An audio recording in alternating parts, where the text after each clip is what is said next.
मित्रों नमस्कार। हिंदी व्याकरण की इस ऑनलाइन कक्षा में आप सभी का स्वागत है। आज की कक्षा में हम हिंदी व्याकरण के वर्णमाला को पढ़ेंगे और वर्णमाला में हम वर्णों की संख्या को लेकर के पढ़ेंगे। हिंदी व्याकरण में वर्णमाला की संख्या को लेकर के बहुत ही भ्रांतियां हैं। परीक्षा में कई तरह के प्रश्न पूछे जाते हैं और उसको अगर परीक्षार्थी थोड़ी सी भी गंभीरता से अगर नहीं ध्यान देते हैं तो उनका यह जवाब गलत हो जाता है और एक आसान सा प्रश्न गलत होता है और हमारा अंक छूट जाता है। तो आइए हम लोग वर्णमाला में वर्णों की संख्या भिन्न भिन्न बिंदुओं के आधार पर कितनी होती हैं उसका अध्ययन करेंगे। तो इसके लिए हम लोग सबसे पहले वर्णमाला को समझ लेते हैं कि वर्णमाला किसे कहते हैं। तो सबसे पहले हम लोग देखते हैं वर्णमाला की परिभाषा। वर्णमाला की परिभाषा भी कभी कभी परीक्षा में पूछ देता है। तो वर्णमाला की परिभाषा है वर्णों के व्यवस्थित व क्रमबद्ध समूह को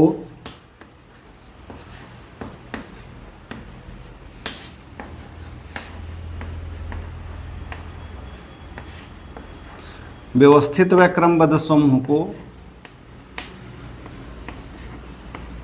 वर्णमाला कहा जाता है। वर्णमाला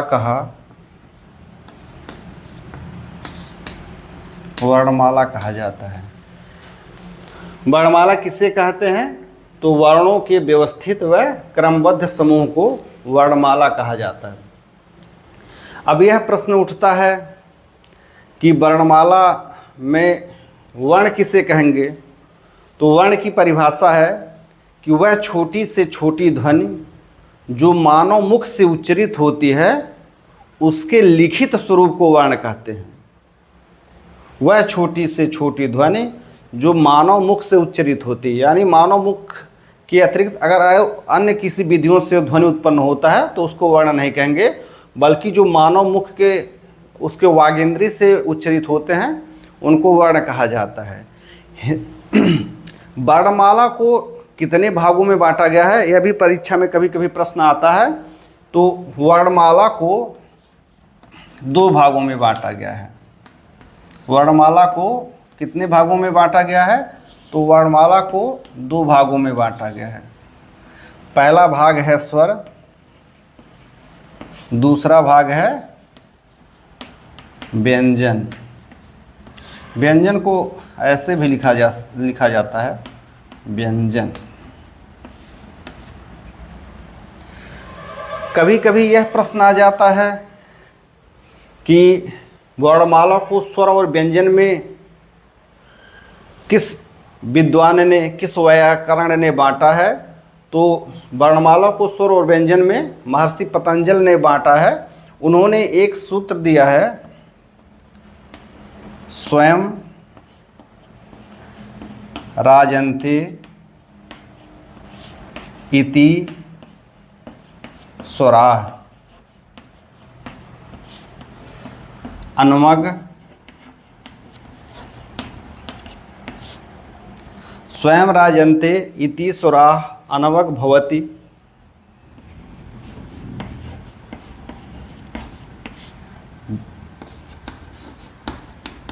व्यंजनम इति।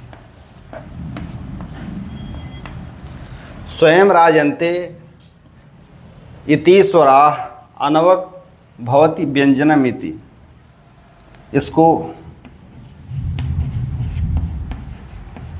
महर्षि पतंजलि ने कहा है। इसका अर्थ हुआ स्वयं राजन्ते इति स्वराः, जो स्वयं राजन्त होते हैं अर्थात जो स्वयं उच्चरित होते हैं उनको स्वर कहा जाता है। जो स्वयं अनवग यानी दूसरे को भवत व्यंजन मित और दूसरे जो स्वयं उच्चरित नहीं होते हैं उनको व्यंजन कहा जाता है। परीक्षा में 2 प्रश्न हो गए कि वर्णमाला किसको कहते हैं, तो वर्णों के व्यवस्थित व क्रमबद्ध समूह को वर्णमाला कहा जाता है। वर्णमाला के कितने भेद होते हैं, तो 2 ही भेद होते हैं। कभी कभी परीक्षा में भ्रमित करने के लिए 3 दिया रहता है, स्वर व्यंजन अयोगवाह, तो अयोगवाह को वर्णमाला में नहीं गिना जाता है, उसको हम 2 ही भाग करेंगे, स्वर और व्यंजन। कहा किसने है इसको, तो इसको महर्षि पतंजल ने कहा है। स्वयं राजन्ते इति स्वरा, जिनका उच्चारण स्वयं होता है वो स्वर होते हैं। अनवक भवति व्यंजनमित, अन्य दूसरे व्यंजन होते हैं। अर्थात वर्णमाला का विभाजन 2 ही बिंदुओं में होता है, स्वर और व्यंजन में। अब हिंदी वर्णमाला के जो संख्याएं हैं उसको लेकर के 5 तरह के प्रश्न आते हैं। हिंदी वर्णमाला में संख्याओं को लेकर के कुल 5 प्रकार के प्रश्न आते हैं। वर्णमाला की संख्या से संबंधित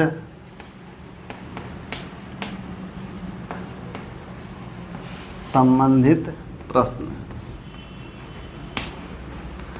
वर्णमाला की संख्या से संबंधित परीक्षा में 5 प्रकार के प्रश्न आते हैं और कभी कभी 5 बिंदुओं से संबंधित ही कुछ अन्य प्रश्न उसी में पूछ लेते हैं। हालांकि हम इन 5 बिंदुओं का अध्ययन कर लेंगे तो हमारा कोई भी प्रश्न गलत नहीं होगा। पहला है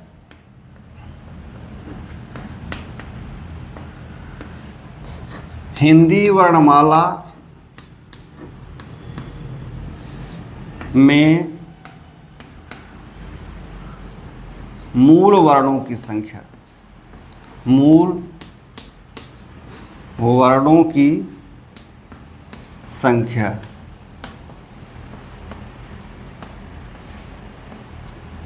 पहला प्रश्न आ सकता है कि हिंदी वर्णमाला में मूल वर्णों की संख्या कितनी है, या यह भी प्रश्न आ सकता है कि हिंदी वर्णमाला के मूल वर्णों की संख्या कितनी है। ठीक है। दूसरा प्रश्न इसमें आता है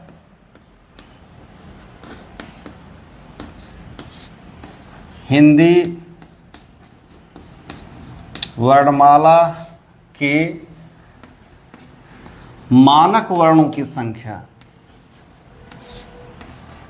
मानक वर्णों की संख्या।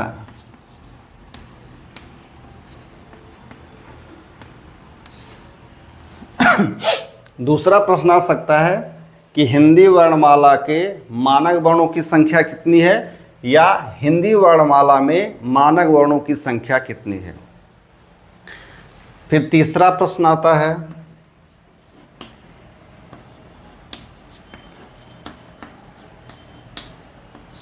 उच्चारण के आधार पर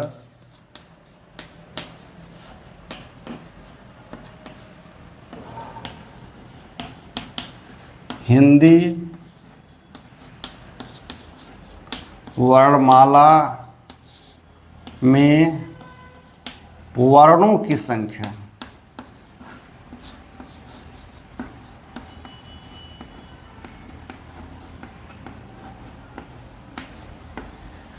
तीसरा प्रश्न आ सकता है उच्चारण के आधार पर हिंदी वर्णमाला में वर्णों की संख्या। चौथा प्रश्न आता है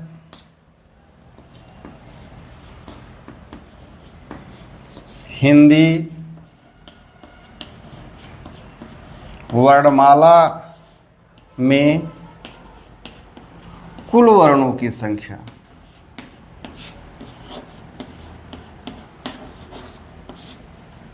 कुल वर्णों की संख्या। और पांचवा प्रश्न आता है हिंदी में, यहाँ हिंदी भाषा में भी पूछ सकता है, हिंदी व्याकरण में भी पूछ सकता है, या लिख सकता है हिंदी में कुल ध्वनियों की संख्या, हिंदी में कुल ध्वनियों की संख्या।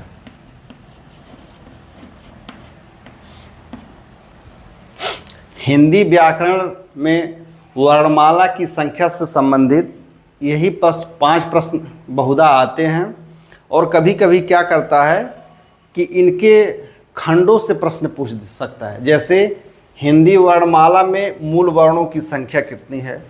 इसके अतिरिक्त यह भी पूछ सकता है कि हिंदी वर्णमाला में मूल स्वरों की संख्या कितनी है, या हिंदी वर्णमाला में मूल व्यंजनों की संख्या कितनी है। क्योंकि वर्णमाला को हमने बताया कि 2 भागों में बांटा जाता है, स्वर और व्यंजन में। फिर दूसरा है हिंदी वर्णमाला के मानक वर्णों की संख्या।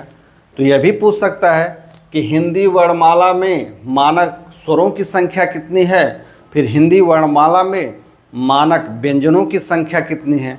या ऐसे भी प्रश्न पूछ सकता है कि निम्नलिखित व्यंजन हिंदी वर्णमाला के मानक वर्णों में सम्मिलित है अथवा नहीं सम्मिलित है। यानी कि अगर हम इसको विस्तृत रूप से और समझ से पढ़ लेंगे तो हमारा बहुत आसान है, कोई भी प्रश्न गलत नहीं होगा। क्योंकि वर्णमाला तो हम लोग शुरू से ही जब अध्ययन काम शुरू करते हैं तभी से पढ़ते हैं, बस केवल हम उसको एनालिसिस करके नहीं पढ़ते हैं। फिर तो है उच्चारण के आधार पर हिंदी वर्णमाला में वर्णों की संख्या। इसमें भी प्रश्न पूछ सकता है कि उच्चारण के आधार पर हिंदी वर्णमाला में कितने स्वर हैं। फिर पूछ सकता है कि उच्चारण के आधार पर हिंदी वर्णमाला में कितने व्यंजन हैं। फिर है हिंदी वर्णमाला में कुल व्यंजनों की संख्या। हिंदी वर्णमाला में यह भी प्रश्न पूछ सकता है कि हिंदी वर्णमाला में कुल कितने स्वर हैं, हिंदी वर्णमाला में कुल कितने व्यंजन हैं। फिर 5वां आता है कि हिंदी में कुल ध्वनियों की संख्या कितनी है।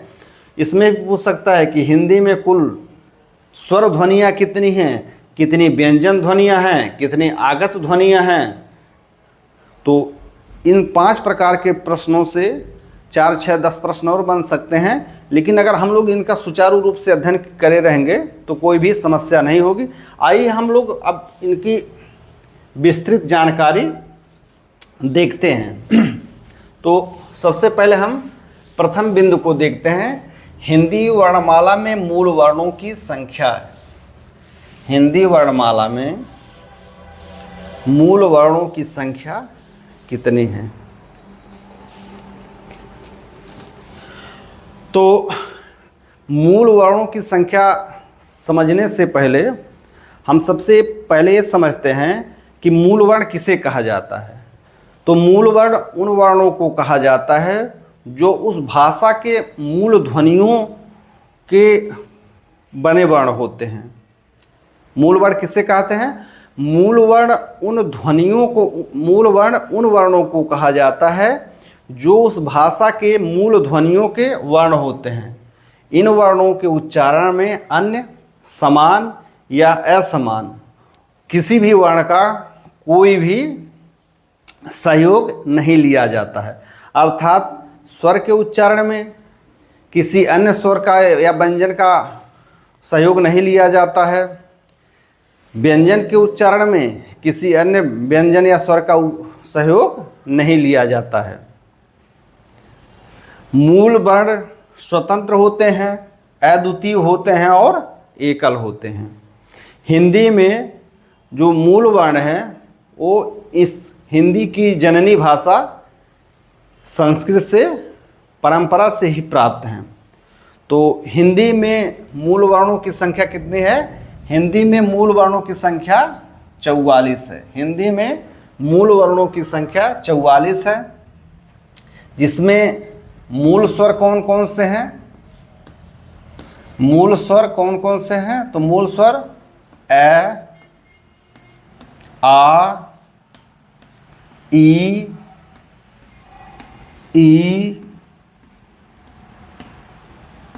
ऊ, री, ए, ऐ, ओ, औ हैं। मूल स्वर कौन कौन से हैं? ए, आ, ई, उ, री, ए, ऐ, ओ, औ। यह मूल स्वर कितने हो गए?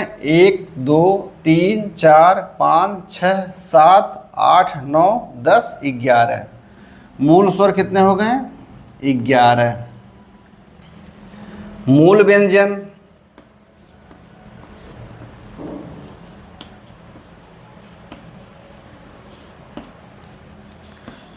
क, ख, ग, घ, ङ, च, छ, ज, झ, ञ,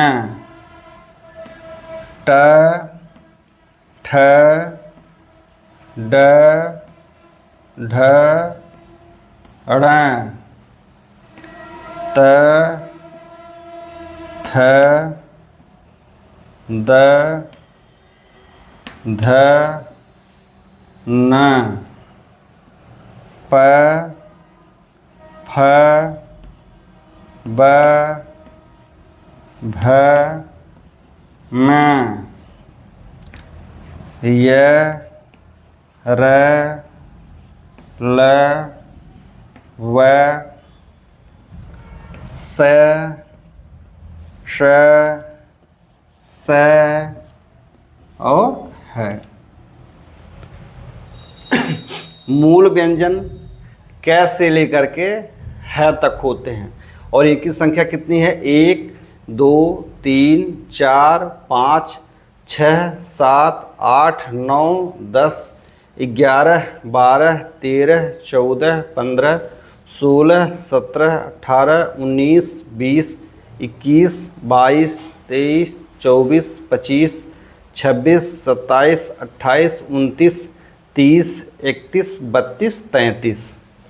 तो मूल व्यंजन कितने हो गए? 33।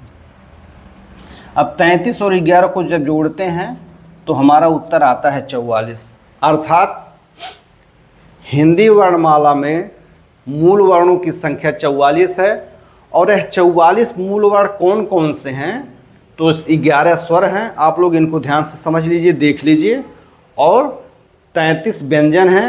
इन दोनों को सम्मिलित करके 44 संख्या होती है और इन्हीं को ही मूल वर्ण माना गया है।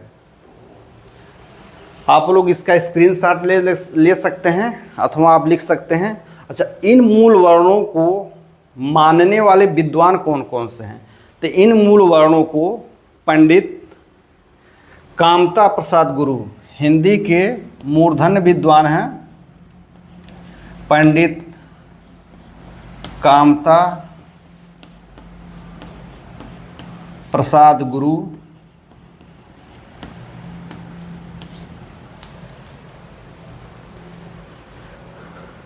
पंडित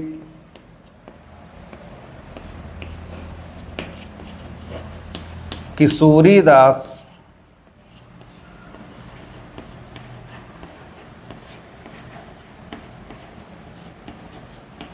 वाजपेयी, डॉक्टर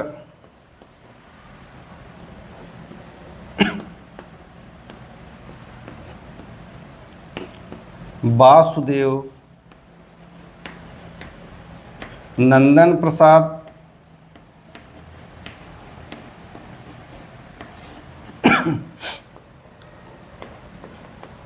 डॉक्टर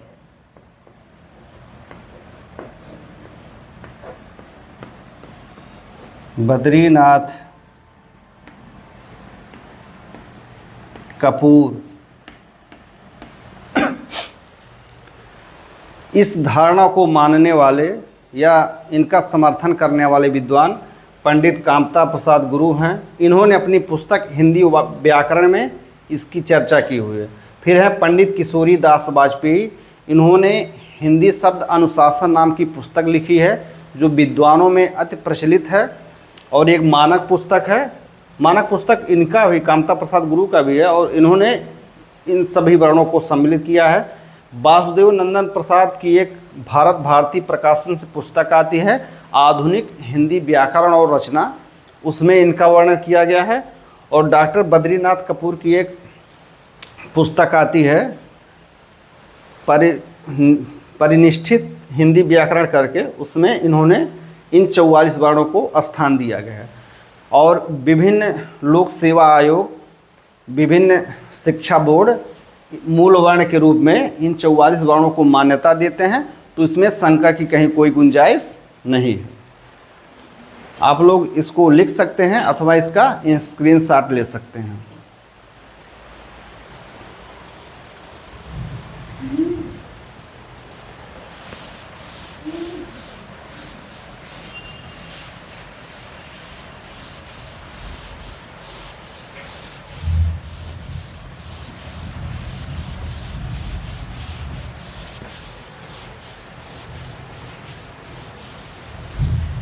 वर्णमाला की संख्या से संबंधित प्रथम प्रश्न को उम्मीद है कि आप सभी लोग समझ गए होंगे। इसमें दूसरा प्रश्न आता है, हिंदी वर्णमाला में मानक वर्णों की संख्या। दूसरा बिंदु है हिंदी वर्णमाला में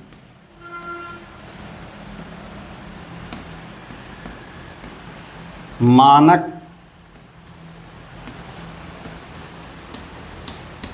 वर्णों की संख्या।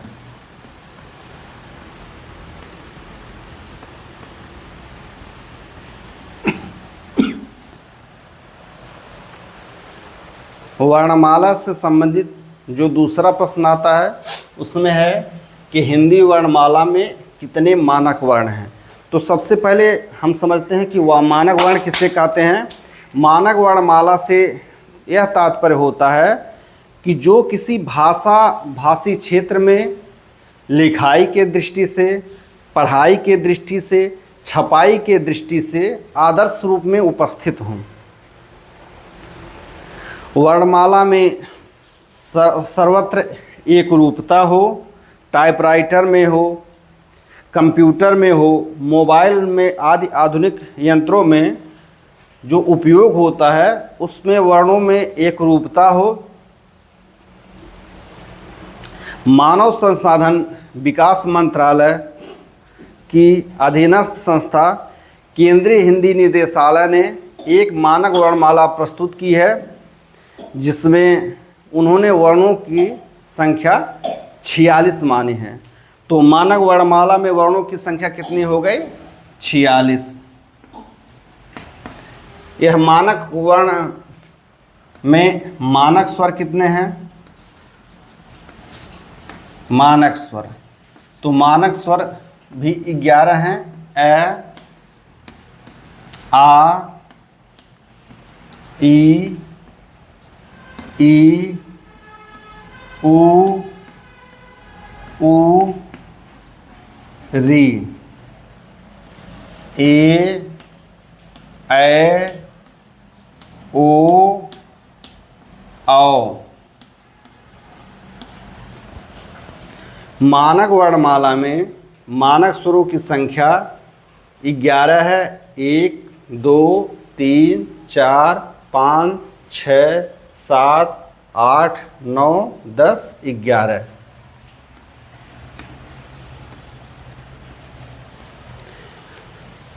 मानक वर्णमाला में मानक व्यंजनों की संख्या। आप यहाँ मानक स्वर, मानक व्यंजन लिख सकते हैं, नहीं भी लिख सकते हैं, आप समझ लीजिए। मानक व्यंजन कौन कौन से हैं? तो क, ख, ग, घ, ङ, च, छ, ज, झ, य, ट, ठ, ड, ढ, ण, त, थ, द, ध, न।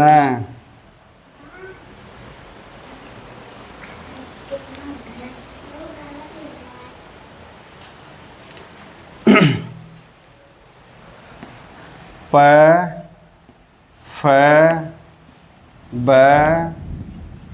भ, म, य, र, ल, व, श, श, स, ह, ड़ और ढ़। मानक व्यंजन कौन कौन से हैं? क, ख, ग, घ, ङ, च, छ, ज, झ, ञ, ट, ठ, ड, ढ, ढ़, त, थ, द, ध, न, प, फ, ब, भ, म, य, र, ल, व, स, श, स, ह, ड़, ढ़। तो मानक व्यंजन कुल कितने हो गए?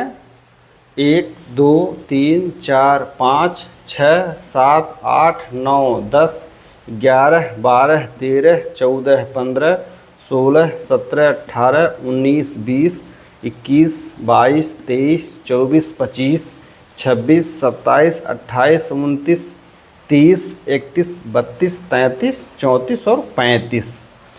तो मानक वर्ण कितने हो गए? 35।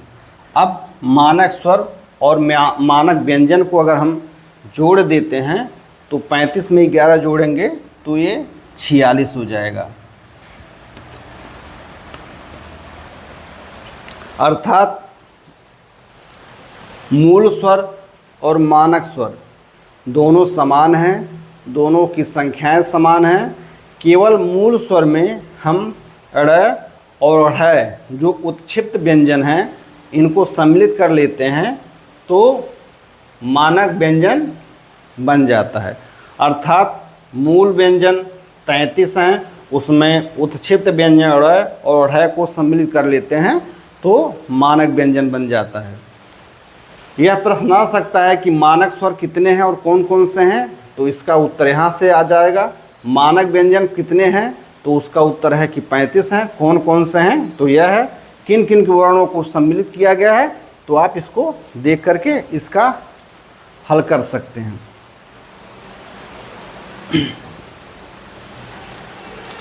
फिर हिंदी वर्णमाला में संख्या से संबंधित जो तीसरा प्रश्न आता है, अब उसके विषय में हम लोग चर्चा करेंगे।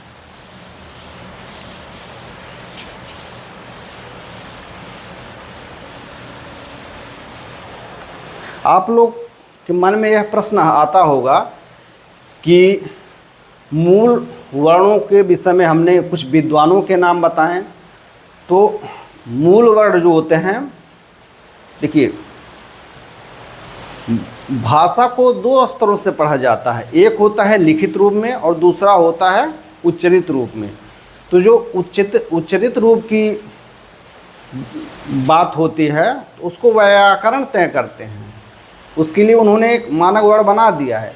लेकिन जो लिखाई पढ़ाई वाली बात होती है, क्योंकि हिंदी हमारी राजभाषा है, तो इसमें मानव संसाधन विकास मंत्रालय के अधीनस्थ एक संस्था है केंद्रीय हिंदी निदेशालय, तो लिखाई छपाई का कार्य उसके अधीन होता है और वह वर्णों की मानकता के विषय में अपनी राय देता है विद्वानों के माध्यम से।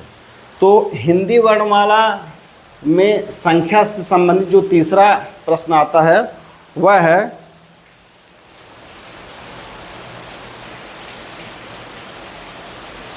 कि तीसरा प्रश्न क्या आता है? उच्चारण के आधार पर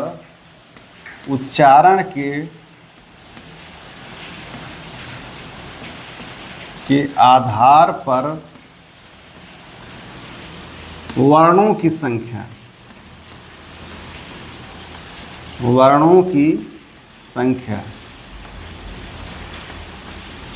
उच्चारण के आधार पर वर्णों की संख्या। बहुधा यहीं से प्रश्न आता है कि उच्चारण के आधार पर हिंदी वर्णमाला में वर्णों की संख्या कितनी है, या उच्चारण के आधार पर हिंदी वर्णमाला में स्वरों की संख्या कितनी है? तो उच्चारण के आधार पर हिंदी वर्णमाला में वर्णों की संख्या 45 है। कितनी है? 45 है।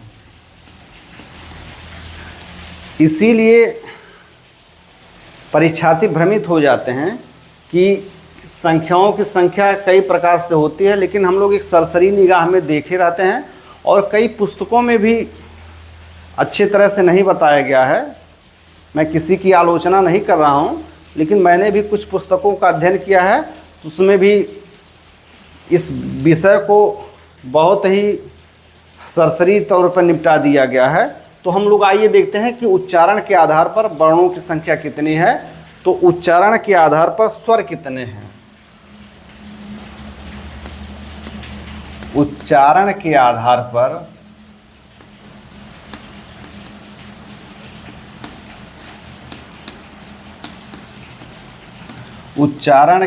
पर स्वर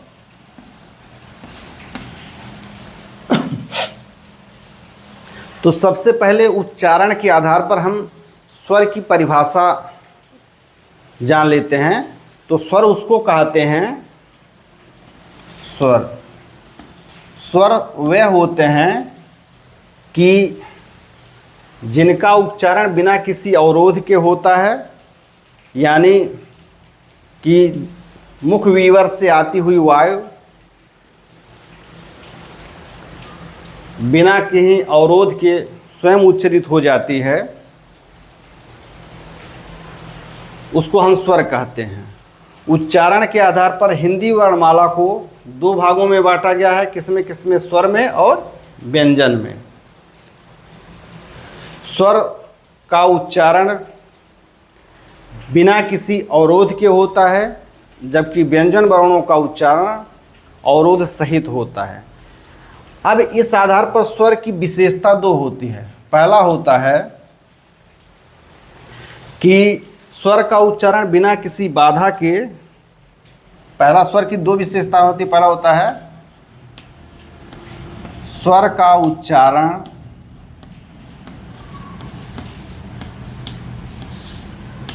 बिना किसी बाधा के, बिना किसी बाधा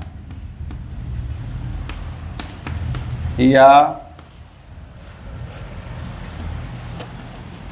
अवरोध के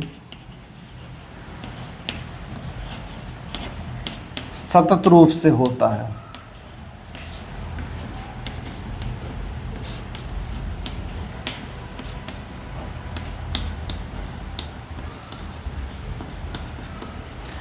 स्वर की पहली विशेषता क्या होती है कि स्वर का उच्चारण बिना किसी बाधा या अवरोध के सतत रूप से होता है। और स्वर की दूसरी विशेषता क्या होती है?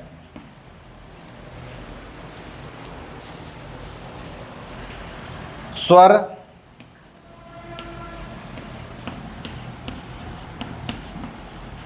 बिना किसी अन्य वर्ण की सहायता से, स्वर बिना किसी अन्य वर्ण की सहायता से स्वयं उच्चरित होते हैं। स्वयं उच्चरित होते हैं। उच्चारण के आधार पर वर्णों को दो भागों में बांटा गया है, स्वर वर्ण और व्यंजन वर्ण। तो स्वर वर्ण की क्या विशेषता है? पहला है कि स्वर का उच्चारण बिना किसी बाधा या अवरोध के सतत रूप से होता है। दूसरा है कि स्वर बिना किसी अन्य वर्ण की सहायता से स्वयं उच्चरित होते हैं। तो अब स्वर कौन कौन से हैं और उनको इन विशेषताओं की कसौटी पर हम देखते हैं। तो स्वर हैं अ, आ, ई, ऊ, ए, ऐ, ओ और औ। इनकी संख्या कितनी हो गई? 1, 2, 3, 4, 5, 6, 7, 8, 9 और 10। उच्चारण के आधार पर री वर्ण को स्वर नहीं माना जाता है। संस्कृत भाषा में री का उच्चारण स्वर की तरह हो रहा था, क्योंकि उस समय का कोई भी मॉडल, कोई भी वॉयस का नमूना उपलब्ध नहीं है, इसलिए इसका क्या सटीक उच्चारण होता है, यह बहुत ही संदेह का विषय है। हिंदी में री का उच्चारण इस रूप में होता है, र प्लस ई, इस रूप में होता है। इन दोनों विशेषताओं के आधार पर री को स्वर नहीं माना जा सकता। देखिए, पहला क्या है कि स्वर का उच्चारण बिना किसी बाधा या अवरोध के सतत रूप से होता है। यानी हम स्वर का उच्चारण करें तो हम इनका उच्चारण बिना अवरोध के, बिना बाधा के देर तक कर सकते हैं। जैसे क्या है, फिर हम आ का उच्चारण आ, शुरू से लेकर के अंत तक एक ही ध्वनि सुनाई देती है। फिर दूसरा है, स्वर बिना किसी अन्य वर्ण की सहायता से स्वयं उच्चरित होते हैं। यानी हम स्वर का जब देर तक उच्चारण करेंगे, मान लो हमको ए का उच्चारण करना है, तो शुरू में एक ही ध्वनि आएगी और सतत रूप से केवल एक ही ध्वनि आएगी, जैसे ए। लेकिन इन दो विशेषताओं के आधार पर हम री का उच्चारण जब करते हैं तो री, यानी प्रारंभ में तो र सुनाई देता है, लेकिन सतत उच्चारण करते जाते हैं तो हमें केवल ई की ध्वनि ही सुनाई देती है। फिर से देखते हैं, री,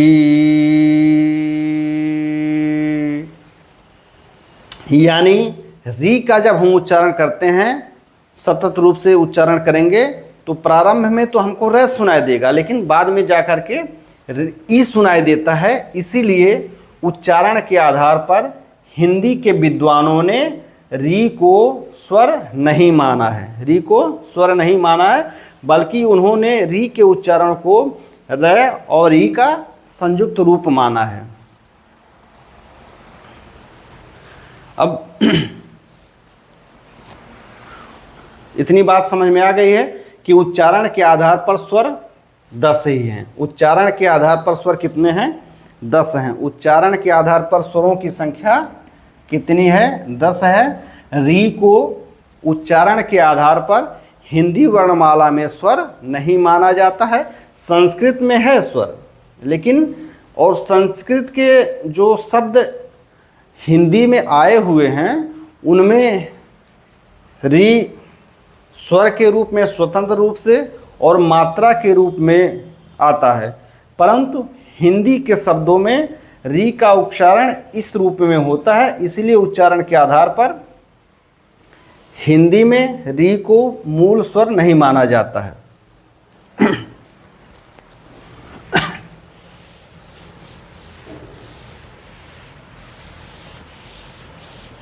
तो हम लोग समझ गए कि उच्चारण के आधार पर स्वरों की संख्या केवल 10 होती है। उच्चारण के आधार पर स्वरों की संख्या केवल 10 होती है। री को मूल वर्ण में री स्वर के रूप में है, मानक वर्ण में री स्वर के रूप में है, परंतु उच्चारण के आधार पर री स्वर के रूप में नहीं है। फिर है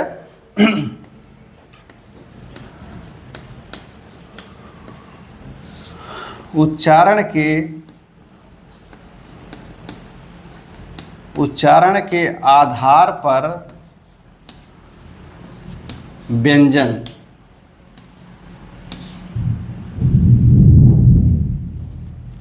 तो हमने देखा कि उच्चारण के आधार पर व्यंजन कितने हैं।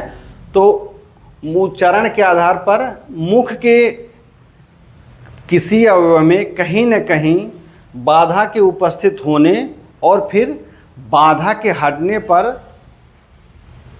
व्यंजन का उच्चारण होता है। और दूसरा है कि व्यंजन वर्ण क्या है, स्वर की सहायता से उच्चारित होते हैं। तो व्यंजन की कौन कौन सी विशेषताएं हुई। पहला विशेषता हुआ कि मुख में कहीं न कहीं, मुख में कहीं न कहीं अवरोध या बाधा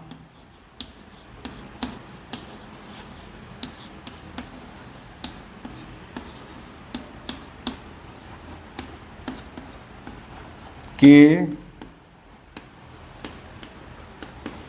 उपस्थित होने तथा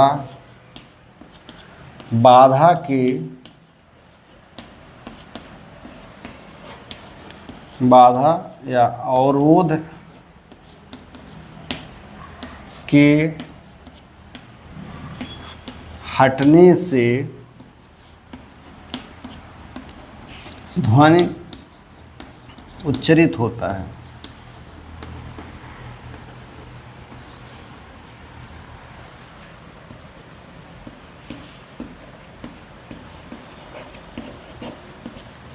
दूसरा है व्यंजन वर्णों का उच्चारण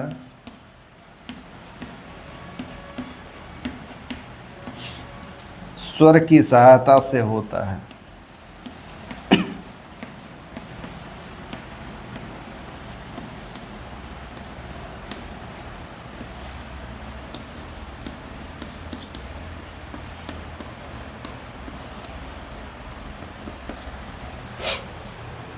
स्वर और व्यंजन में यही मूल विशेषता है कि स्वर का उच्चारण बिना किसी अवरोध के होता है, जबकि व्यंजन का उच्चारण मुख में कहीं न कहीं अवरोध उत्पन्न होता है और जो वह अवरोध हटता है उसी के स्फुटन से व्यंजन वर्णों का उच्चारण होता है।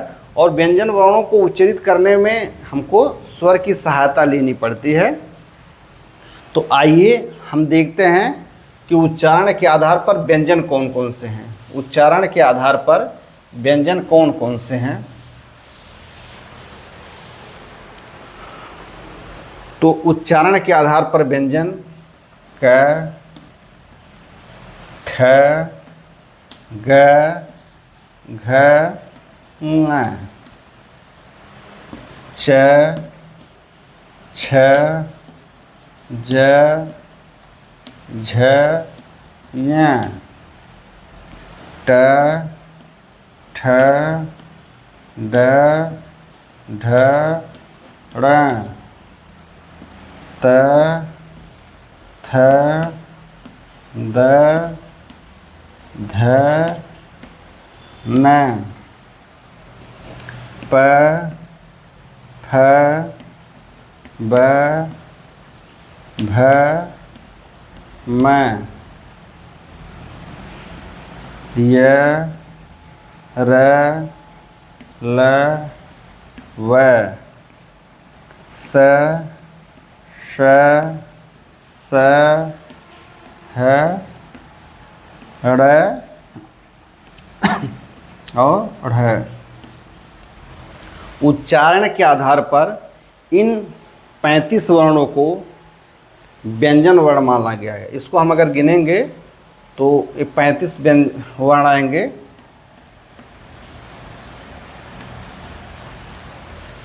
एक, दो, तीन, चार, 5, 6, 7, 8, 9, 10, 11, 12, 13, 14, 15,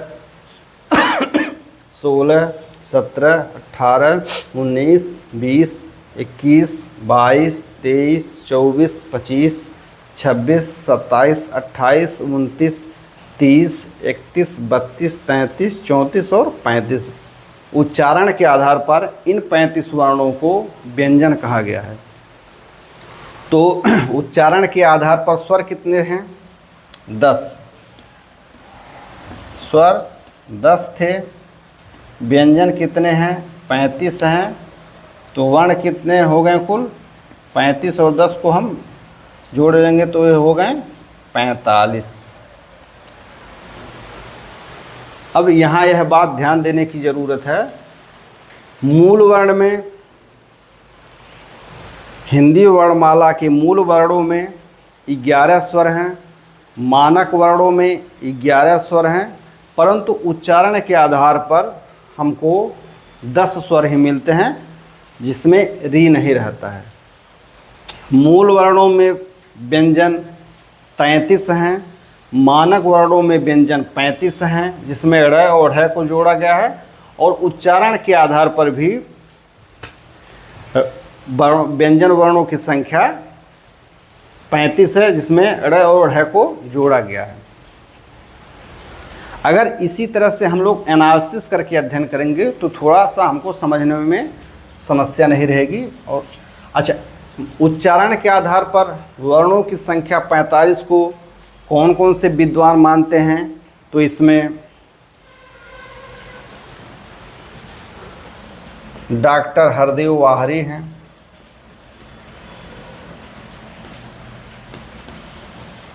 डॉक्टर हरदेव वाहरी,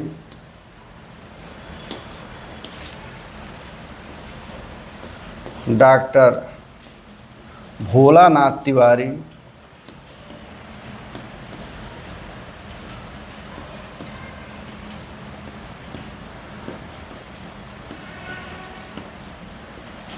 ल्यूसेंट प्रकाशन की जो पुस्तक आती है उसमें भी दिया गया है, और एक विद्वान और हैं डॉक्टर उदय नारायण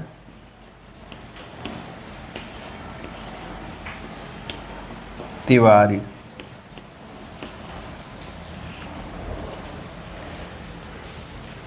तो उच्चारण हमने देखा कि उच्चारण के आधार पर हिंदी वर्णमाला में वर्णों की संख्या 45 है, जिसमें उच्चारण के आधार पर 10 स्वर हैं और उच्चारण के आधार पर 45 व्यंजन हैं। स्वरों की संख्या और कौन कौन से स्वर हैं हम उनको देख लेते हैं। व्यंजनों की संख्या और कौन कौन से व्यंजन हैं हम एक बार समझ लेते हैं तो हमको यह क्लियर हो जाता है। अब उच्चारण के आधार पर वर्णों की संख्या 45 मानने वाले विद्वान कौन कौन से हैं? तो डॉक्टर हरदेव वाहरी ने 45 वर्ण माना है उच्चारण के आधार पर, डॉक्टर भोलानाथ तिवारी ने माना है और डॉक्टर उदय नारायण तिवारी ने माना है। इसके अलावा ल्यूसेंट प्रकाशन की जो हिंदी व्याकरण की पुस्तक आती है उसमें दिया गया है, यूनिक पब्लिकेशन का जो पुस्तक आता है उसमें भी दिया गया है। तो आप लोग स्क्रीनशॉट ले सकते हैं। अब अगले बिंदु की तरफ आते हैं।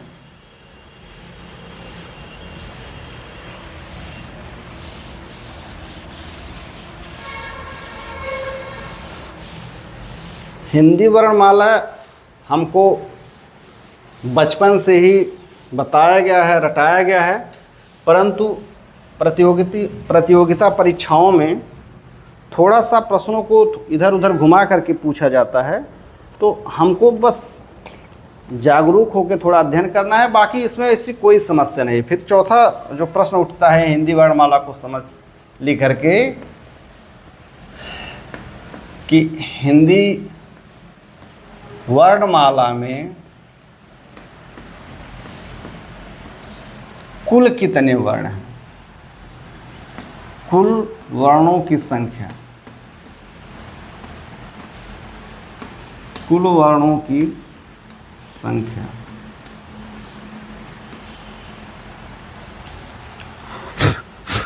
हिंदी वर्णमाला में जब यह पूछता है कि हिंदी वर्णमाला में कुल वर्णों की संख्या कितनी है, तो हम आप सबकी जानकारी के लिए बता दें कि हिंदी वर्णमाला में कुल 52 वर्ण होते हैं। अब इनका वर्गीकरण कैसे किया जाता है? हिंदी वर्णमाला में कुल वर्णों की संख्या कितनी है? तो ये कितना हो गया? 52। जिसमें स्वर कितने हैं? 11। अयोगवाह कौन कौन से हैं?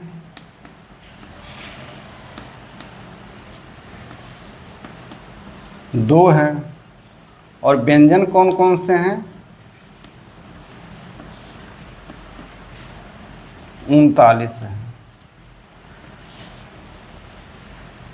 तो 9, 2, 11, 12, 3, 1, 4, 1, 5।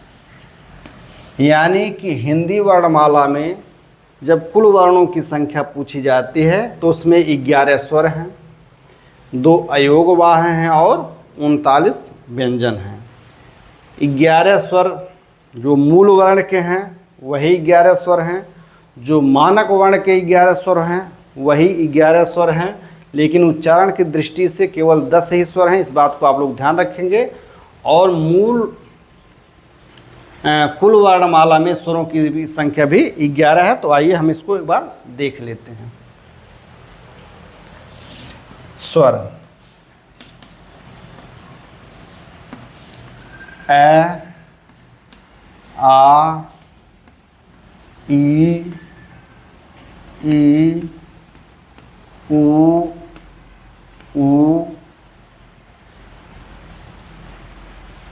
री, ए, ऐ, ओ, औ। यह 11 स्वर 1, 2, 3, 4, 5, 6, 7, 8, 9, 10, 11। यह 11 स्वर कुल वर्णमाला में भी हैं। फिर इनके अलावा 2 अयोगवाह हैं। मूल वर्णमाला में 2 अयोगवाह हैं। अब इनको स्वर की श्रेणी में नहीं रखा गया है, व्यंजन की श्रेणी में नहीं रखा गया है, बल्कि इनको अयोगवाह कह के इनको एक अलग श्रेणी रखा गया है। अब इनको अयोगवाह क्यों कहा जाता है तो इसका हम लोग आगे चर्चा करेंगे। इसमें 2 आते हैं। पहला है अनुस्वार, जिसका चिन्ह अंग है, और दूसरा है विसर्ग, इसका चिन्ह अ है। अर्थात अनुस्वार के अयोगवाह के अंतर्गत 2 वर्ण आते हैं। यानी हिंदी वर्णमाला में कुल वर्णों की संख्या में 11 स्वर हो गए और 2 अयोगवाह हो गए। अब फिर हम देखते हैं कि व्यंजन 39 कौन कौन से हैं। तो व्यंजन 39 कौन कौन से हैं आप लोग इसको देख लीजिए। स्वर 11, अयोगवाह 1, अनुस्वार और 1 विसर्ग 2। हम लोग यहाँ देख लेते हैं। व्यंजन 39 व्यंजन, इसमें हम इसको थोड़ा बांट देते हैं। स्पर्श व्यंजन, स्पर्श के आगे आप व्यंजन समझ लीजिए। क, ख, ग, घ, ङ,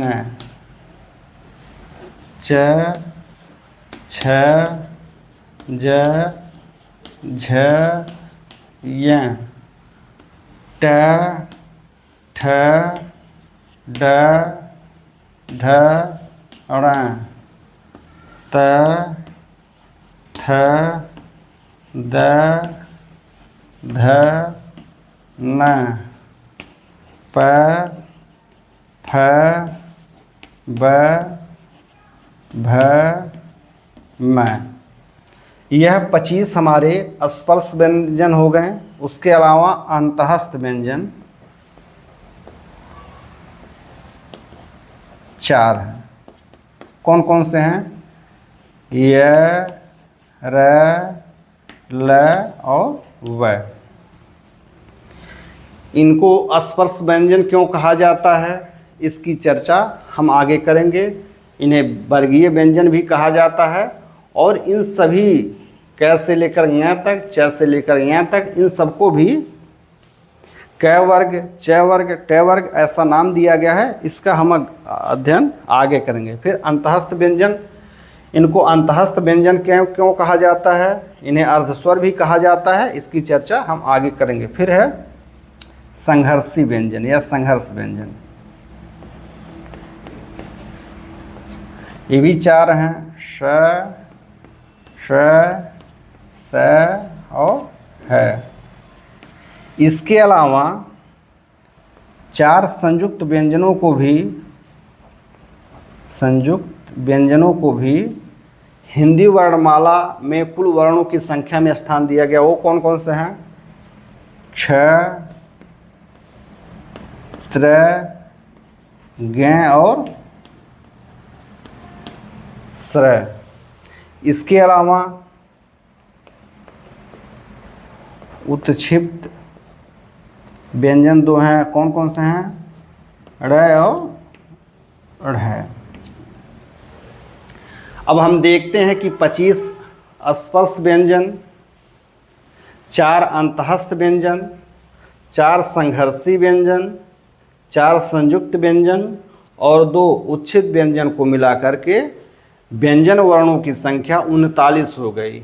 1, 2, 3, 4, 5, 6, 7, 8, 9, 10, 11, 12, 13, 14, 15, 16, 17, 18, 19, 20, 21, 22, 23, 24, 25, 26, 27, 28, 29, 30, 31, 32, 33, 34, 35, 36, 37, 38, 39।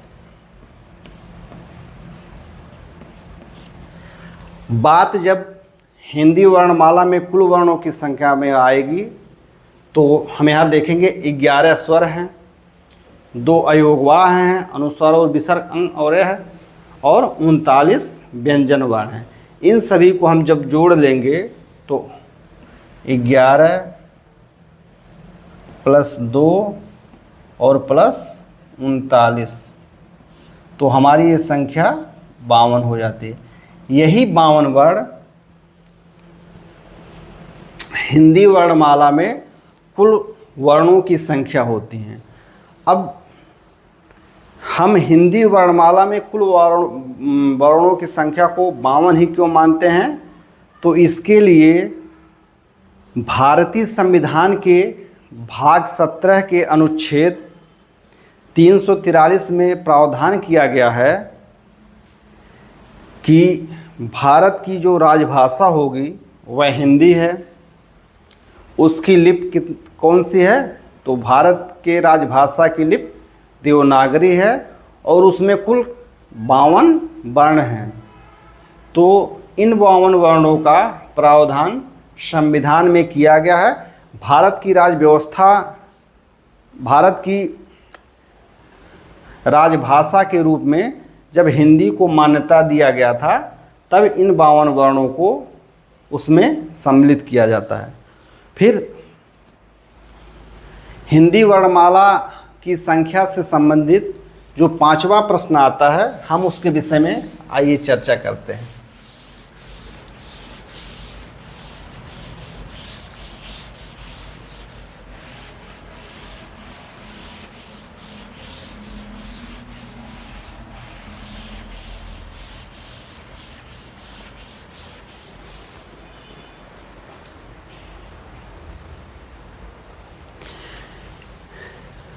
पांचवा क्या आता है? हिंदी भाषा में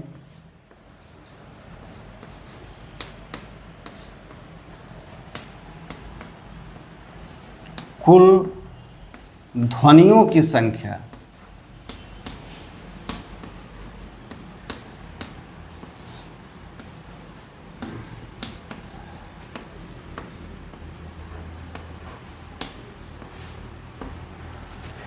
तो हिंदी भाषा में व्याकरण की दृष्टि से कुल 59 ध्वनियों को मान्यता दिया गया है। अभी भी इस पर चर्चा चल रही है, लेकिन फिलहाल अभी इसमें 59 ध्वनियों को मान्यता दिया गया है और इन ध्वनियों में कौन कौन से वर्ण आते हैं तो इसकी हम चर्चा करते हैं। तो इसमें है स्वर, फिर है व्यंजन और फिर है अयोगवाह, अयोगवाह।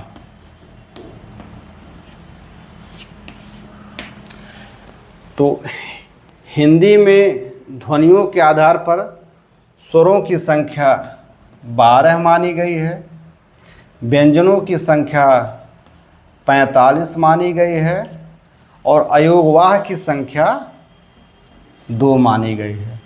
हालांकि अयोगवाह के 3 भाग हैं, अयोगवाह के भाग तो 3 हैं, लेकिन उसमें वर्णों की संख्या, उसमें ध्वनियों की संख्या केवल 2 मानी गई है।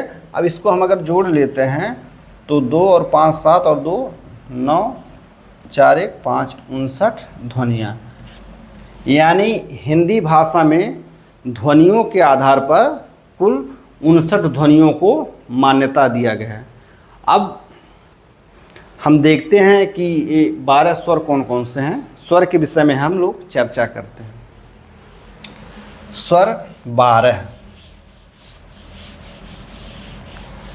यहाँ पर यह ध्यान देने वाली बात है कि मूल वर्ण में स्वरों की संख्या 11 है, मानक वर्ण में स्वरों की संख्या 11 है, कुल वर्णों में भी स्वरों की संख्या 11 है, जबकि उच्चारण के आधार पर स्वरों की संख्या 10 मानी गई है, जबकि ध्वनियों के आधार पर स्वरों की संख्या 12 मानी गई है। ठीक है, तो स्वरों की संख्या 12 है। कौन कौन से? अच्छा, अब स्वर किसे कहेंगे? तो स्वर उन ध्वनियों को कहते हैं कि जिनका उच्चारण बिना किसी अवरोध के होता है। अब हम स्वरों को 3 भागों में बांट सकते हैं। पहला है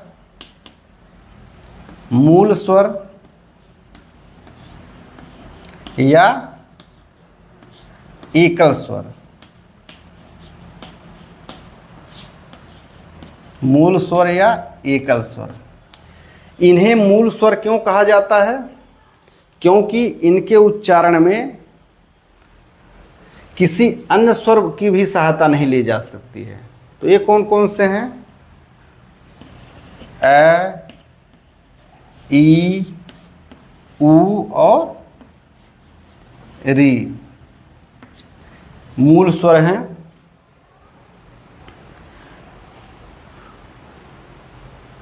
वे स्वर,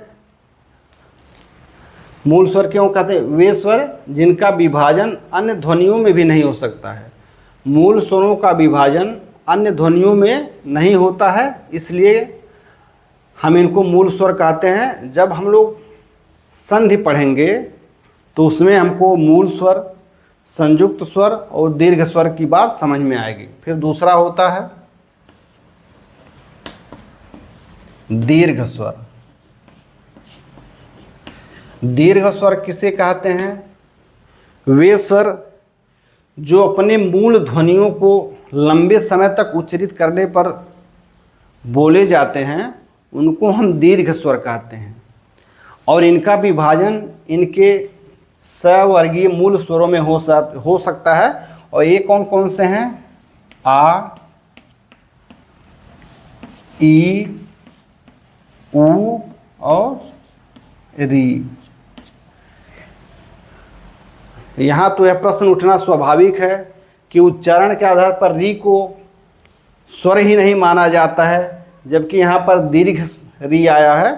तो संस्कृत के कुछ ऐसे शब्द हैं जो हिंदी में प्रयुक्त होते हैं और जिसमें दीर्घ री का प्रयोग होता है, और री और दीर्घ री का प्रयोग संधि में भी होता है, लेकिन तो इसीलिए री को ध्वनि माना गया है। फिर तीसरा है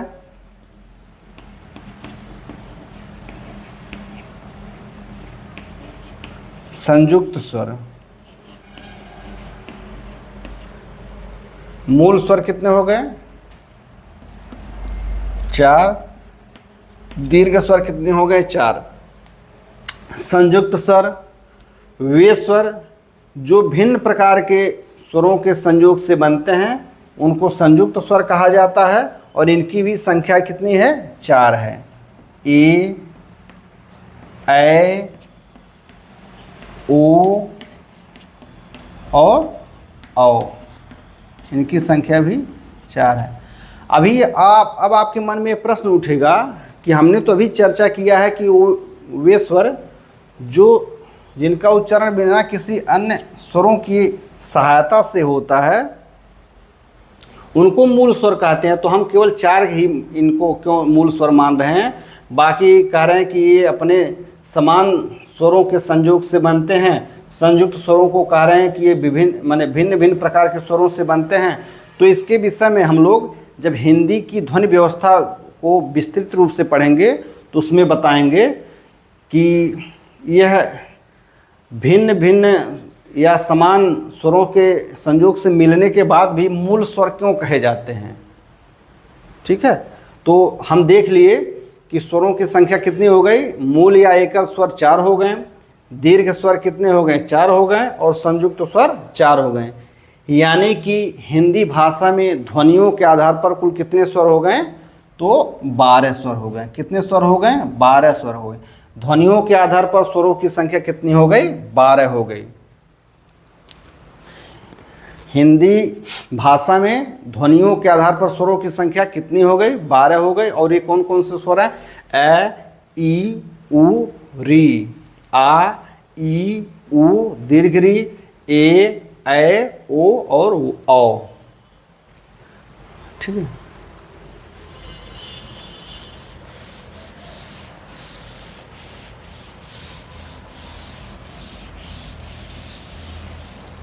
अब उच्चारण के आधार पर हम लोग व्यंजनों की संख्या पढ़ेंगे। व्यंजन की संख्या।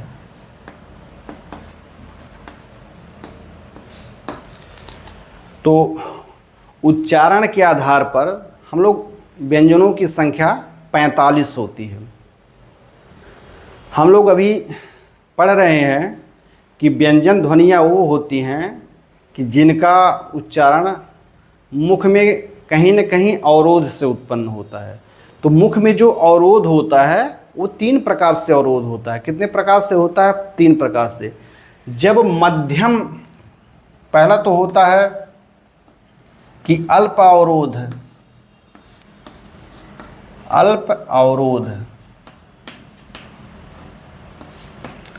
दूसरा होता है मध्यम अवरोध,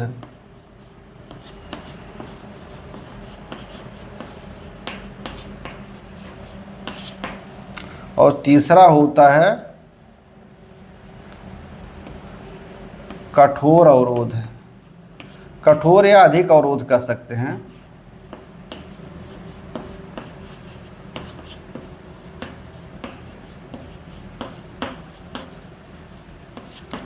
तो अल्प अवरोध के आधार पर जब व्यंजन ध्वनियों का उच्चारण करते समय अल्प अवरोध होता है तो 4 अंतस्थ व्यंजन बनते हैं। कितने बनते हैं? 4। इसको य, र, ल और व। इनका अवरोध इतना अल्प होता है कि कुछ विद्वान इनको अर्धस्वर भी मानते हैं, क्योंकि स्वरों में अवरोध न के बराबर होता है और इन 4 अंतस्थ व्यंजनों में भी अवरोध बहुत ही अल्प होता है। अतः इनको कुछ विद्वान अर्धस्वर भी मानते हैं, जिसमें यह और वह को अर्धस्वर माना जाता है हिंदी में, बाकी र ल को अर्धस्वर नहीं माना जाता है। तो अर्धस्वर हालांकि चारों को कहा जाता है, लेकिन जिसमें मुख्य रूप से अ और वह ही अर्धस्वर के रूप में आते हैं। फिर मध्यम अवरोध में कुल वर्ण ध्वनियाँ कितनी होती हैं? 25 होती हैं। कौन कौन सी होती हैं? एक कै से लेकर के मैं तक, कै से लेकर के मैं तक होते हैं। और उसके बाद कठिक या अधिक अवरोध होता है, यानी व्यंजन ध्वनियों का उच्चारण करते समय इतना अवरोध होता है कि वह ध्वनियाँ संघर्ष करते हुए निकलती हैं, इसीलिए उनको संघर्षी ध्वनि कहा जाता है। और इनकी भी संख्या कितनी है? इनकी भी संख्या 4 है। कौन कौन से हैं? श, स और है। तो 25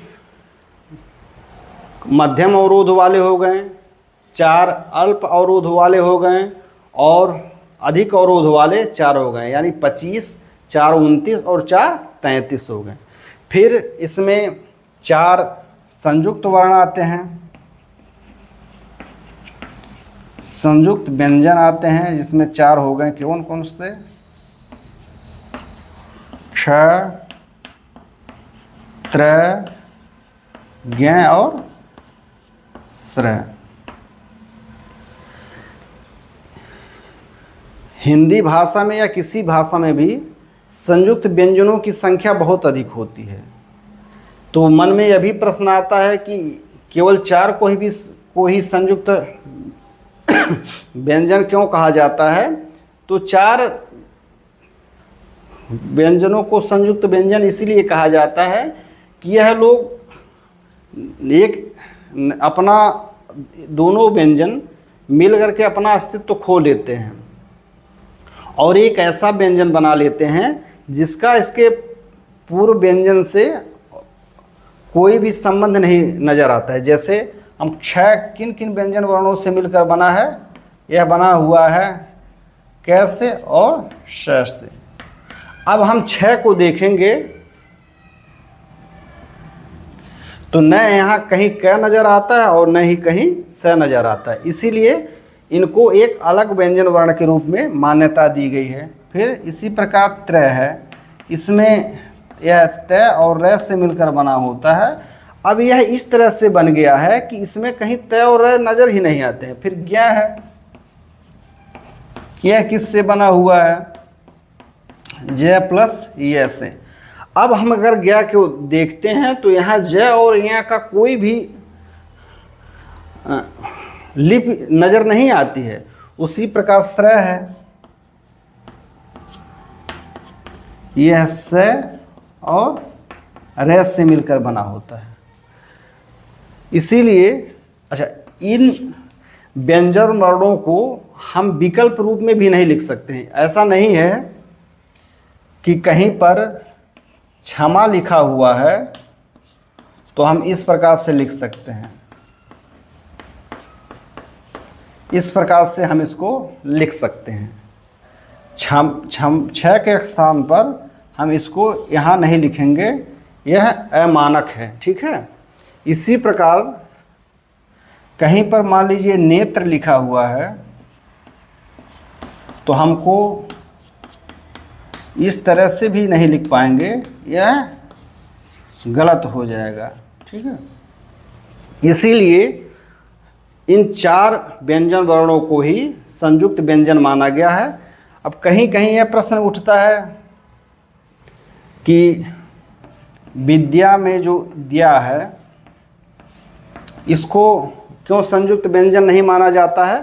क्योंकि मानक हिंदी वर्णमाला में जो वर्तनी के नियम हैं उसमें द के स्थान पर द और य को मान्यता मिल गई है। अर्थात हम विद्या लिखें या विद्या लिखें, यह अब अधिक शुद्ध माना गया है। तो खैर हमारा आज वर्तनी का अध्ययन नहीं है, तो संयुक्त व्यंजन कौन कौन से हो गए? 4 हो गए।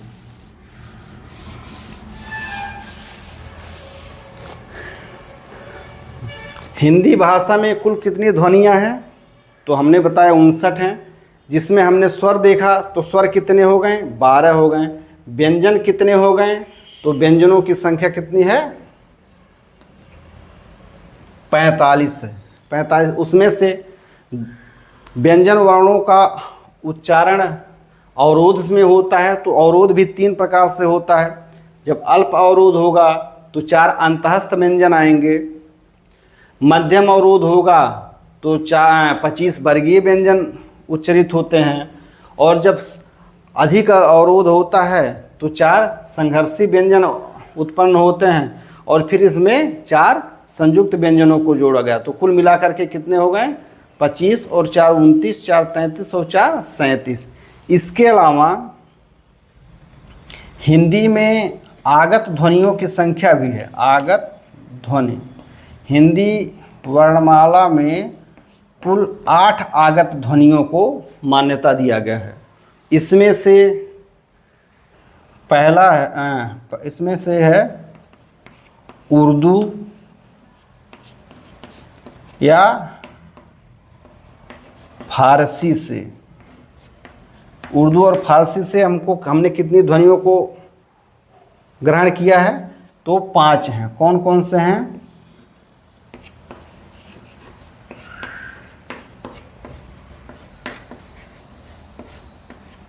क, ख, ग, ज, फ, ये हिंदी की ध्वनियाँ हैं। और अगर हमको जब उच्चारण करना होगा क, तो हम यहाँ पर एक नुक्ता लगा देते हैं। ख तो हिंदी में है, लेकिन ख जब उच्चरित करेंगे तो यहाँ एक नुक्ता लगा देंगे। ग हिंदी की ध्वनि है, लेकिन ग का जब उच्चारण करेंगे तो यहाँ एक नुक्ता लग जाएगा। ज हिंदी की ध्वनि है, लेकिन ज के उच्चारण में यहाँ एक नुक्ता लग जाएगा। और फ हिंदी की ध्वनि है, फ के उच्चारण में एक नुक्ता लग जाएगा।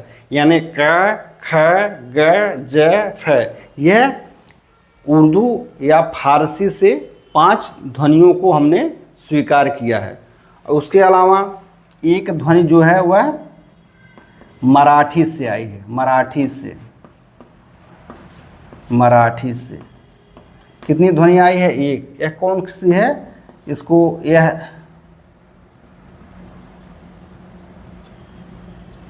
इसको ल और ड़ के बीच की यह ध्वनि है, इसका उच्चारण ड़ करके होता है। ठीक है। और फिर 2 ध्वनियाँ हैं जो पाली से आई हुई हैं। ये कौन सी हैं? ड़ है और ढ़ है। अब हमने देखा कि हिंदी भाषा में व्यंजन ध्वनियाँ 45 हैं। इसमें से 4 अल्प अवरोध से, 25 मध्यम अवरोध से, 4 अत्यधिक अवरोध से जिनको संघर्षी कहा गया, 4 संयुक्त व्यंजन की ध्वनियाँ हैं, और 8 जिसमें आगत ध्वनियाँ हैं, जिसमें 5 अरबी फारसी से,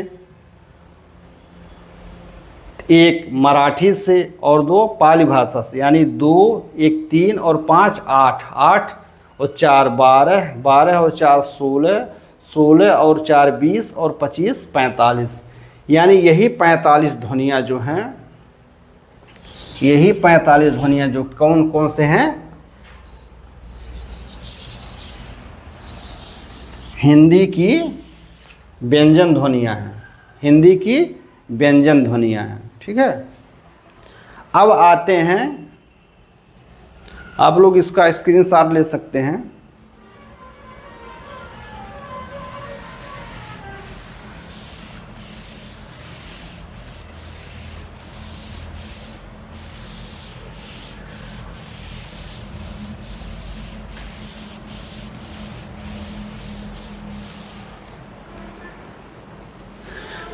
हिंदी भाषा में कुल ध्वनियों की संख्या हमने देखा, स्वर 12,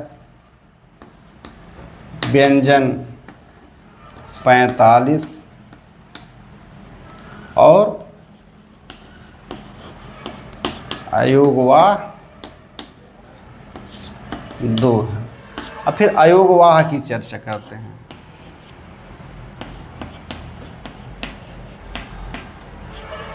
तो अयोगवाह के अंतर्गत 3 प्रकार की ध्वनियाँ होती है। पहला अनुस्वार,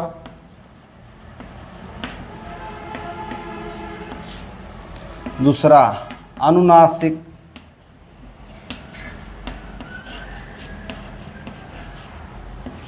और तीसरा विसर्ग।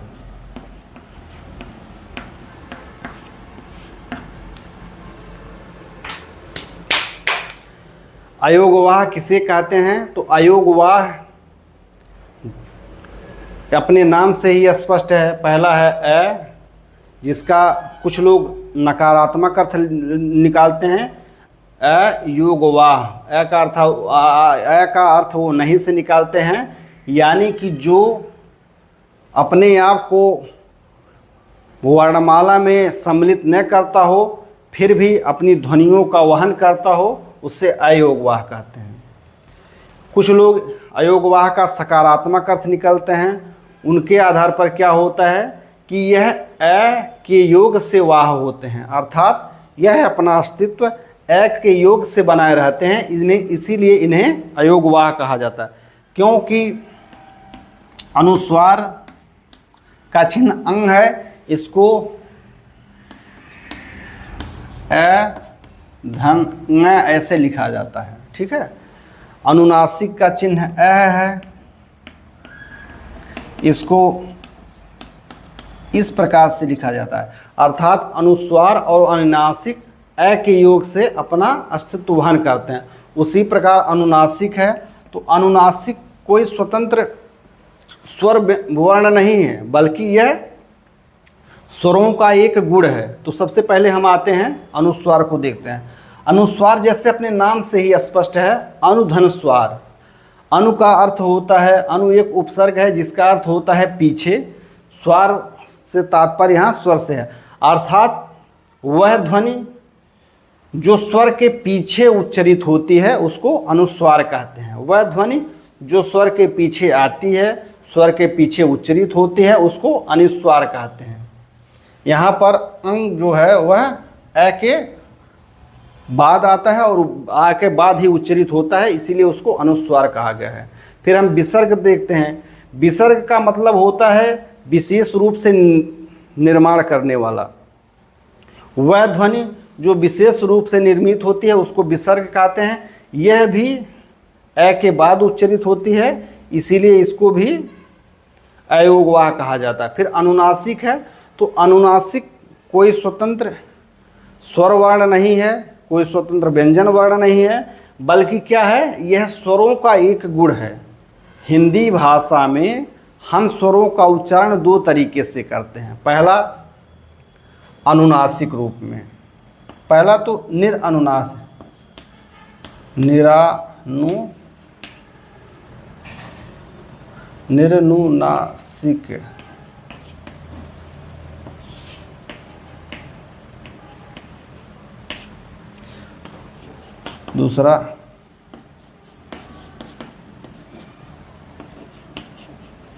दूसरा अनुनासिक रूप में।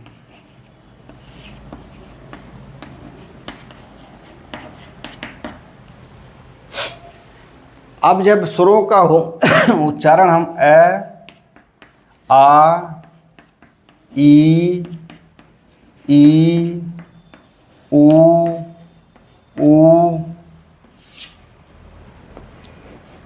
री, ए, ऐ, ओ और रूप में करते हैं, तो यह स्वरों का निरनुनासिक रूप में उच्चारण होता है। अ, आ, ई, ओ, ऊ, री, ए, ऐ, ओ, औ का उच्चारण हम जब केवल मुंह से करते हैं तो यह स्वरों का निरनुनासिक रूप में उच्चारण होता है। यह स्वरों का निरनुनासिक रूप में उच्चारण होता है। लेकिन जब हम अनु माने होता है पीछे, नासिक माने होता है नाक के, यानी कि जब हम स्वरों का उच्चारण नाक के पीछे से भी करते हैं तो उनको हम अनुनासिक रूप में कहते हैं। अब स्वरों का उच्चारण अनुनासिक रूप में देख लीजिए।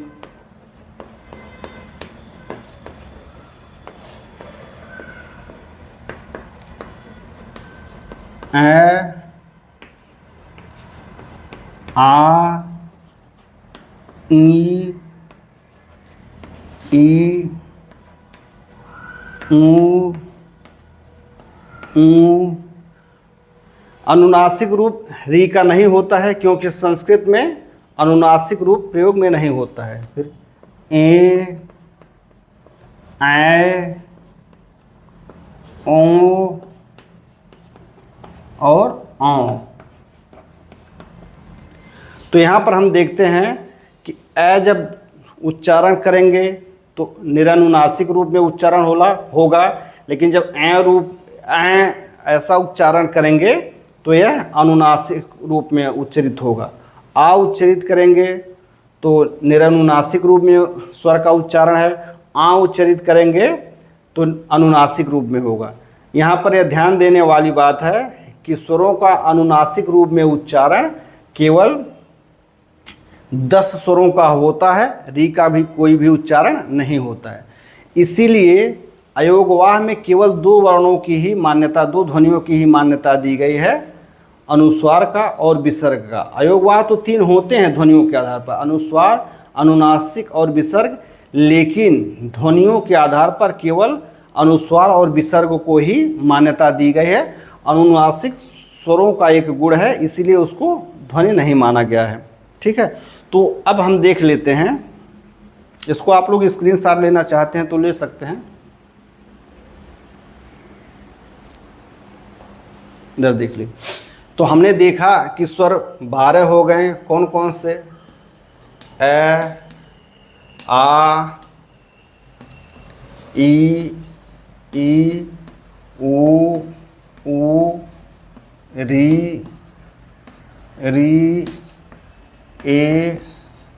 ए, ओ और आओ। 1 2 3 4 5 6 7 8 9 10 11 12 व्यंजन कौन कौन से हो गए हैं? 45 हमने बताया कि कै से लेकर के मैं तक 25 वर्गीय व्यंजन, 4 अंतःस्थ व्यंजन, 4 संघर्षी व्यंजन, 4 संयुक्त व्यंजन और 8 आगत ध्वनियों को उसमें मान्यता दी गई है, जिसमें से अरबी फारसी से आए हुए 5 ध्वनियाँ ख, ख, ग, ज, फ, इन 5 ध्वनियों को मान्यता दी गई है। और एक मराठी ध्वनि आया हुआ है ओढ़, यह पाली भाषा से आया हुआ है।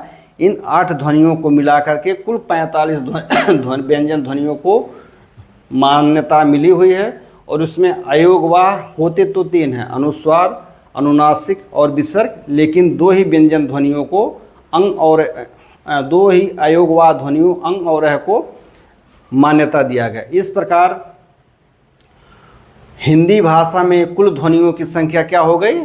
59 हो गई। कुल ध्वनियों की संख्या क्या हो गई? 59 हो गई। अगले वीडियो में हम इन सभी का विस्तृत रूप से चर्चा करेंगे, तो थोड़ा सा भी जो संशय होगा वो समाप्त हो जाएगा। तो आइए हम इन 5 प्रश्नों का जो हिंदी वर्णमाला की संख्या से संबंधित आते हैं, एक समग्र रूप में एक दृष्टि डाल लेते हैं, ताकि कहीं कोई संशय न रह गई हो।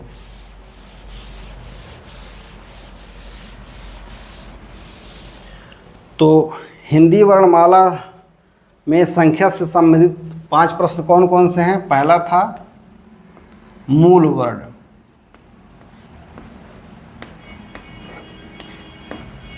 इसमें स्वर प्लस इसमें 11 स्वर और 33 व्यंजन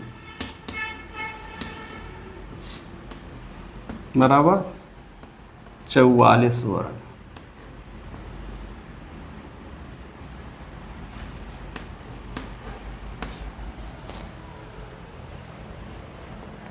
दूसरा है मानक वर्ण, इसमें भी 11 स्वर प्लस 35 व्यंजन।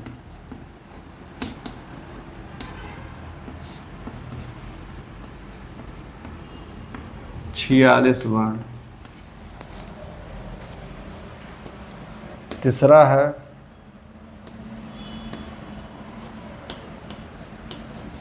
उच्चारण के आधार पर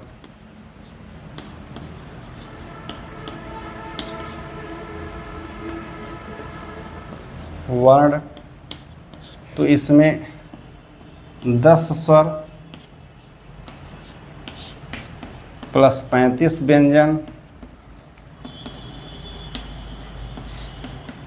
45 वर्ण हैं।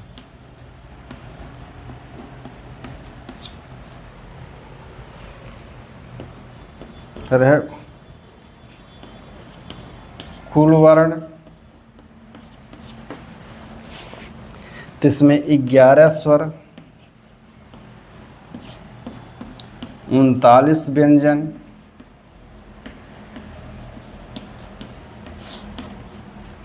2 अयोगवाह,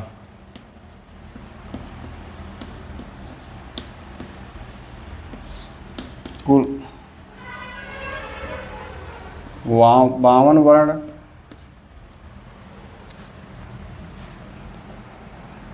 फिर है कुल ध्वनियाँ,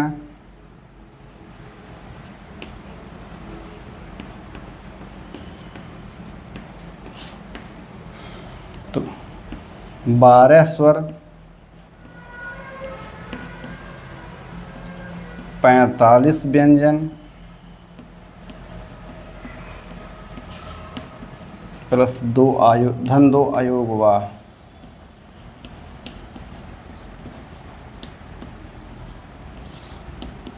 कुल 59 ध्वनि हो गए।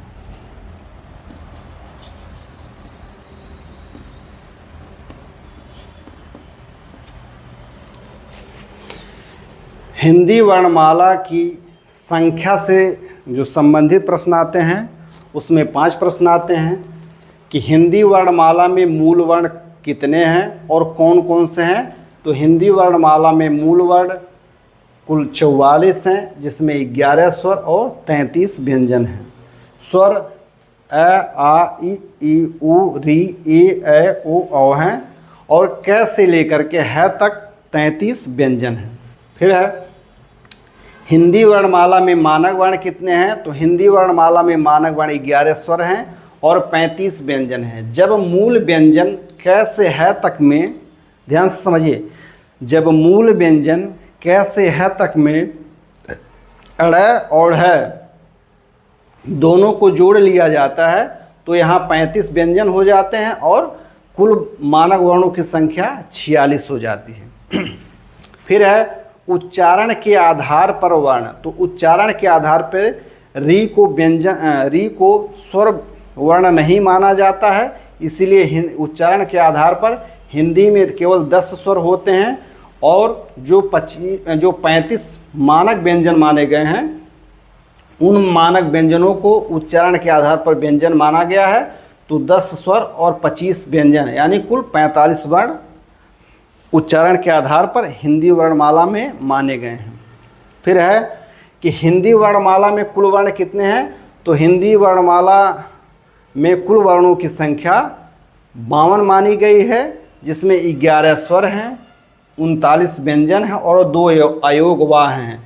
यहाँ ध्यान देने वाली बात है कि अयोगवाह को केवल कुल वर्णों में जोड़ा जाता है, कुल वर्णों में और कुल ध्वनियों में। इसको मूल वर्ण नहीं माना जाता है, मानक वर्ण भी नहीं माना जाता है और उच्चारण के आधार पर भी अयोगवाह को वर्ण नहीं माना जाता है।